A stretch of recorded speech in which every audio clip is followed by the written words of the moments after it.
ಎಲ್ರಿಗೂ ನಮಸ್ಕಾರ. ಇಂದಿನ ಸಂಚಿಕೆಗಳಲ್ಲಿ ಶ್ರೀ ಪೋತಲೂರು ವೀರಬ್ರಹ್ಮೇಂದ್ರ ಸ್ವಾಮಿಗಳವರ ಕಾಲಜ್ಞಾನದಲ್ಲಿ ಉಲ್ಲೇಖನ ಮಾಡಿರ್ತಕ್ಕಂಥದ್ದು ನಾವು ಮಾತಾಡ್ತಾ ಹೋಗ್ತೀವಿ. ಅಧಿಕಾರಿಗಳ ಬಗ್ಗೆ, ಅಧಿಕಾರದ ಬಗ್ಗೆ ಕೂಡ ನಾವು ಮಾತಾಡ್ತಾ ಹೋಗ್ತೀವಿ. ಇದೆಲ್ಲ ಅಧಿಕಾರ ಅದೆಲ್ಲ ಆದ್ಮೇಲೆ ಇನ್ನೇನು ಒಕ್ಕರ್ಸ್ಕೊಳುತ್ತೆ ಗುರುಗಳಿಗೆ? ಏನು ಒಕ್ಕರ್ಸ್ಕೊಳುತ್ತೆ? ಕಾಲಜ್ಞಾನದಲ್ಲಿ ಇನ್ನು ಏನೆಲ್ಲ ಉಲ್ಲೇಖನ ಮಾಡಿದ್ದಾರೆ, ಅದು ಯಾವ ರೀತಿ ಒಂದು ಉಲ್ಲೇಖನ ಮಾಡಿದ್ದಾರೆ ಅಂತಕ್ಕಂಥದ್ದು. ಇವತ್ತು ನಾವು ಹೇಳ್ತಿದ್ರಿ, 7 ಅಟ್ಟಿಗೆ 1 ಅಟ್ಟಿ ಆಗುತ್ತೆ ಅಂತಾನು ಕೂಡ ಶ್ರೀ ಪೋತಲೂರು ವೀರಬ್ರಹ್ಮೇಂದ್ರ ಸ್ವಾಮಿಗಳವರ ಕಾಲಜ್ಞಾನದಲ್ಲಿ ಉಲ್ಲೇಖ ಆಗಿದೆ. ಇನ್ನು ಮುಂದೆ ಕಾದಿದೆ ಗಂಡಾಂತರ ಅಂತಾನು ಕೂಡ ನಾವು ಹೇಳ್ಬೋದು. ಜನಗಳಿಗೆ ಕಾದಿದೆ ಗಂಡಾಂತರ.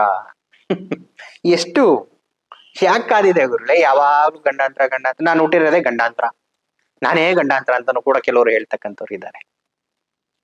ಹಾಗಾಗಿ ಇನ್ನು ವಿಚಿತ್ರವಾಗಿರ್ತಕ್ಕಂಥ ಕಾಯಿಲೆ ವಕ್ರಿಸ್ಕೊಳತ್ತೆ. ಇವಾಗಲೇ ಪ್ರಾರಂಭ ಆಗಿದೆ. ಹಲವಾರು ವ್ಯಾಧಿಗಳು ಬಂದು ಅದಕ್ಕೆ ಔಷಧಿಗಳು ಸಿಗದೆ ಚಿತ್ರಹಿಂಸೆಯನ್ನ ಪಟ್ಟು ಸತ್ತೋಗ್ತಾರೆ ಅಂತಕ್ಕಂಥದ್ದು ಕಾಲಜ್ಞಾನದಲ್ಲಿ. ಇವತ್ತು ನಾವು ನೋಡ್ಬೋದು, ನಾವು ಎಲ್ಲಾ ಕಾರ್ಯಕ್ರಮಗಳಿಗೂ ಕೆಲವೊಂದು ಕಾರ್ಯಕ್ರಮಗಳಿಗೆ ಹೋದಾಗೆಲ್ಲ ಈ ಮಾತನ್ನ ಹೇಳ್ತಾನೆ ಹೋಗ್ತಾ ಇರ್ತೀವಿ. ಅದು ಹಾಗೆ ಏನು ಅಂತ. ಕ್ಯಾನ್ಸರ್ ಅಂತಕ್ಕಂಥ ಕಾಯಿಲೆ ಕಿಲುಬು ರೋಗ. ಅದು ನಮ್ಮ ಆಡುಭಾಷೆಯಲ್ಲಿ ಹೇಳ್ತಿರ್ತಾರೆ ಕಿಲುಬು ರೋಗ ಅಂತ. ಕ್ಯಾನ್ಸರ್ ಅಂತಕ್ಕಂಥವ್ರು ರೋಗಿಗಳು ಹೆಚ್ಚಾಗಿ ಹೋಗ್ತಾರೆ. ವಿಚಿತ್ರವಾದ ವ್ಯಾಧಿ ಅಂದ್ರೆ ಅದೇ ಈಗ ಅವಕರಿಸ್ಕೊಂಡಿರ್ತಕ್ಕಂಥದ್ದು. ನೀವು ನೋಡ್ಬೋದು, ಸಂಪೂರ್ಣ ಹೆಚ್ಚಾಗಿ ಹೋಗ್ತಿದೆ. ಊರಿಗೆ 2-3 ಸಿಗ್ತಕ್ಕಂತ ಕ್ಯಾನ್ಸರ್ ರೋಗಿಗಳು ಕಾಲ ಬಂದಿದೆ. ಕ್ಯಾನ್ಸರ್ ರೋಗಿಗಳು ನಾವು ಹುಡುಕ್ಬೇಕಾದ್ರೆ ಎಲ್ಲೋ ಒಂದು 100ಕ್ಕೋ 200ಕ್ಕೋ ಹುಡುಕ್ಬೇಕಾಗಿತ್ತು. ಇವತ್ತು ಊರಿಗೆ 1-2 ಸಿಗ್ತಕ್ಕಂಥದ್ದು.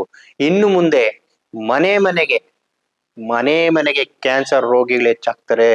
ಇವತ್ತು ಸಕ್ಕರೆ ಕಾಯಿಲೆವನ್ನ ನಾವು ಸೂಕ್ಷ್ಮವಾಗಿ ಗಮನಿಸ್ತಾ ನೋಡಿದ್ರೆ, ಒಂದು 20 ವರ್ಷ ಹಿಂದಕ್ಕೆ ಹೋದ್ರೆ ಸಕ್ಕರೆ ಕಾಯಿಲೆ ರೋಗದವರು ಬೆಳ್ಳೆಣಿಕೆ ಎಷ್ಟಿದ್ರು, ಇವತ್ತು ಮನೆಗೂ ಸಕ್ಕರೆ ಕಾಯಿಲೆ ಹಮ್ಕೊಂತಾ ಬರ್ತಾ ಇದೆ, ಹಬ್ಬತಾ ಬರ್ತಿದೆ, ಹರಡ್ತಾ ಬರ್ತಾ ಇದೆ. ಇದೇ ರೀತಿ ಇವತ್ತು ನಾವು ಸಕ್ಕರೆ ಕಾಯಿಲೆ ಹಮ್ಕೊಂಡಿರ್ತಕ್ಕಂಥ ರೋಗದವರು ಕೇಳಿ, ನಿನ್ಗೆ ಎಷ್ಟಿದೆಯಪ್ಪ ಶುಗರ್? 100. ಏನ್ ನಿನ್ಗೆ ಏನು ಇಲ್ಲ ಬಿಡಪ್ಪ, ಆರಾಮಾಗಿದ್ಯಾ. 120 150. ನಿನಗೆ ಸಕ್ಕರೆ ಕಾಯಿಲೆ 200 ಇದೆಯಾ? ಅದೆಲ್ಲ ಯಾವ ಲೆಕ್ಕನೂ ಇಲ್ಲ ಬಿಡ, ಅದು ಸಾಧಾರಣ ಬಿಡೋ ಅಂತಕ್ಕಂಥ ಮಾತನ್ನು ನಾವು ಕೇಳ್ಬೋದು. ಅದೇ ರೀತಿ ಇವತ್ತು ಕ್ಯಾನ್ಸರ್ ಅಂದ್ರೆ ನಾವು ಭಯ ಪಡ್ತಕ್ಕಂಥವ್ರು ಮುಂದಿನ ಇದರಲ್ಲಿ ದಿನಗಳಲ್ಲಿ, ಮುಂದಿನ ವರ್ಷಗಳಲ್ಲಿ ಕ್ಯಾನ್ಸರ್ ಅಂತಕ್ಕಂಥವ್ರು ಮನೆಗೆ ಒಬ್ರು ಇರ್ತಾರೆ. ಸಾಮಾನ್ಯ ಕಾಯಿಲೆ ಆಗುತ್ತೆ. ಅದು ಹೇಗೆ ಅಂತ ಹೇಳಿದ್ರೆ, ಮನೇಲಿ ಮಾತಾಡ್ಕೊಂತಾರಂತೆ, ಕ್ಯಾನ್ಸರ್ ಯಾವ ಸ್ಟೇಜ್? 1 2 ಅಂತ ಹೇಳ್ತಾರಂತೆ. 1ನೇ ಸ್ಟೇಜ್ 2ನೇ ಸ್ಟೇಜ್, ಓ ಬೇಡ, ಇನ್ನ 2-3 ವರ್ಷ ಬದುಕಿರ್ತೀಯ. ಅವ್ರಿಗವರೇ ಸಮಾಧಾನ ಪಡ್ತಕ್ಕಂಥದ್ದು. ಇವತ್ತು ಕ್ಯಾನ್ಸರ್ ರೋಗ ನಾವು ಸೂಕ್ಷ್ಮವಾಗಿ ಹರಡ್ತಾ ಬರ್ತಿದೆ, ಬಿತ್ತನೆಗಳು ಆಗ್ತಾ ಬರ್ತಾ ಇದೆ. ಹೀಗಾಗಿ ಮನೆಗೂ ಕಾದಿದೆ ಗಂಡಾಂತರ. ಹಾಗಾಗಿ ನಾವು ಎಚ್ಚೆತ್ಕೊಬೇಕಾಗ್ತದೆ ಆರೋಗ್ಯ ವಿಚಾರದಲ್ಲಿ. ಇವತ್ತು ನಾವುಗಳು ತಪ್ಪು ಮಾಡ್ತಿದೀವಿ. ನಮ್ಮ ಮಹಾನ್ ಭಾವರು ಆಗಿರ್ತಕ್ಕಂಥ ವಿಜ್ಞಾನಿಗಳು ಕೂಡ, ಅವರು ಕೂಡ ಯಾಮಾರ್ತಿದ್ದಾರೆ ಅಂತ ಹೇಳಕ್ ಇಷ್ಟಪಡ್ತೀನಿ. ಯಾಕೆ ಏನ್ ಯಾಮಾರಿದಾರೆ ಊರುಗಳೇ? ಹೆಂಗ್ ಯಾಮಾರಿಸ್ತಿದ್ದಾರೆ ನಮ್ಮನ್ನೆಲ್ಲ? ನಮ್ಮಗಳನ್ನು ಕೂಡ ಯಾಮಾರಿಸ್ತಿದಾರ, ಜನಗಳನ್ನು ಕೂಡ. ಹೌದು. ಹೇಗೆ ಅಂತ ಹೇಳಿದ್ರೆ, ಕಾಯಿಲೆ ಬಂದಿದೆ, ಅದಕ್ಕೆ ಔಷಧಿಗಳನ್ನ ಕಂಡಿಡಿಯಕ್ ಹೋಗಿದ್ದಾರೆ ಅಷ್ಟೇ. ಕಾಯಿಲೆ ಬಂದಿದೆ ಅಷ್ಟೇ, ಅದಕ್ಕೆ ಔಷಧಿಗಳನ್ನ ಕಂಡಿಡಿಯಂತ ಪ್ರಯತ್ನಗಳನ್ನ ಮಾಡ್ತಿದ್ರೆ ಕಂಡು ಹಿಡಿದಿದ್ದಾರೆ. ಆ ಕಾಯಿಲೆಗಳನ್ನ ಬರದೆ ಯಾವ ರೀತಿ ತಡೆಗಟ್ಟಬೇಕು.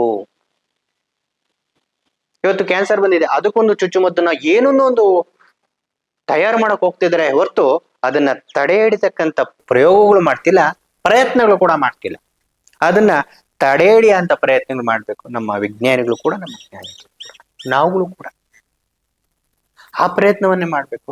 ಇವತ್ತು ಕ್ಯಾನ್ಸರ್ ಒಂದ್ ಚುಚ್ಚುಮದ್ದು ಬಂದಿದೆ ಬಿಡು, ಅದಕ್ಕೆ ತಗೊಂಡು ರೆಡಿ ಮಾಡ್ಕೊಳ್ಳೋಣ ನಾವು. ಇದೇ ರೀತಿ ಹೇಳ್ತಾ ಹೋಗ್ತಾ ಇದ್ರೆ ಮುಂದಿನ ಪೀಳಿಗೆಗಳಲ್ಲಿ ನರಮಾನವರು ಇರೋದಿಲ್ಲ ಈ ಭೂಮಿ. ಹಾಗಾಗಿ ಇದಕ್ಕೆಲ್ಲ ನಾವುಗಳೇ ಕಾರಣ. ನಮ್ಮ ವಿಜ್ಞಾನಿಗಳು ಕೂಡ. ಏನ್ ಗುರುಗಳೇ ವಿಜ್ಞಾನಿಗಳ ಬಗ್ಗೆ ನಿಮ್ಗೆ ಅಷ್ಟೊಂದು ದ್ವೇಷನ? ಸಂಪೂರ್ಣವಾಗಿ ಯಾರ ಮೇಲೂ ನಮಗೆ ದ್ವೇಷ ಇಲ್ಲ, ಆಗ್ತಿರ್ತಕ್ಕಂಥ ತಪ್ಪುಗಳನ್ನು ನಾವು ಇಡ್ತಾ ನಾವುಗಳು ಕೂಡ ತಪ್ಪುಗಳು ಮಾಡ್ತಿದೀವಿ. ಹಾಗಾಗಿ ಅದನ್ನ ನಾವು ಎಚ್ಚೆತ್ಕೊಬೇಕು. ಯಾವುದು ಇಲ್ದ್ರು ಕೂಡ ಅದೇ ರೀತಿ ಅಮೃತವನ್ನ ವಿಷವನ್ನಾಗಿ ನಾವು ಪರಿವರ್ತನೆ ಮಾಡ್ತಿದೀವಿ. ಅಮೃತನ ವಿಷನಾಗಿ ಪರಿವರ್ತನೆ ಮಾಡ್ತಿದೀರಿ. ಹಾಲು ಕೂಡ ನೋಡಿ, ಮಾಡ್ತಕ್ಕಂಥ ತುಪ್ಪ, ಬೆಣ್ಣೆ ಇಲ್ದಿರ ತುಪ್ಪ ತಯಾರಾಗ್ತಿದೆ. ಬೆಣ್ಣೆ ಇಲ್ದಿರ ತುಪ್ಪ ತಯಾರಾಗ್ತಿದೆ. ತಾಯಿ ಇಲ್ದಿರ ಮಕ್ಕಳು ತಯಾರಾಗ್ತಿದ್ದಾರೆ. ಗಿಡ ಇಲ್ದೆ ಹಣ್ಣುಗಳು ಬೆಳೀತಿದೆ. ಕೋಳಿ ಇಲ್ದೆ ಮೊಟ್ಟೆ ತಯಾರಾಗ್ತಿದೆ. ಯಾಕೆ ತಯಾರಾಗ್ತಿದೆ ಇದೆಲ್ಲ? ಇದಕ್ಕೆಲ್ಲ ಕಾರಣ ಯಾರು? ಇದಕ್ಕೆಲ್ಲ ಯಾರು ಕಾರಣ? ಮಾಡಿದ್ದುಣ್ಣೋ ಮಾರಾಯ ಅಂತ ಹೇಳ್ತಾರೆ. ಇದು ಎಲ್ಲ ಮನುಷ್ಯನೇ ಹುಟ್ಟಾಕ್ತಕ್ಕಂಥ ಕಾಯಿಲೆಗಳು, ಇದೆಲ್ಲ ರೋಗಗಳು. ಮೊನ್ನೆ ಯಾವುದೋ ಒಂದು ಹಾಗೆ ಹೋಗ್ತಾ ಒಂದು ಪೇಪರಲ್ಲಿ ಓದಿದ್ರೆ, ನಾವು ಇಂದಿನ ಒಂದು ಆಯುರ್ವೇದಿಕ್ ಪದ್ಧತಿಗಳಾಗ್ಬೋದು ಅಥವಾ ಮತ್ತೊಂದು ಔಷಧಿಗಳ ಮುಖಾಂತರ ಆಗ್ಬೋದು, ದಿನ ಮೊಟ್ಟೆ ಅಥವಾ ಮೀನು ತಿಂದ್ರೆ ದೇಹಕ್ಕೆ ಪುಷ್ಟಿ ಬರುತ್ತೆ ಅಂತ ಓದಿರ್ತೀವಿ. ನಾವು ಹಾಸ್ಪಿಟಲ್ಗಳೆಲ್ಲ ನೋಡಿರ್ತೀವಿ.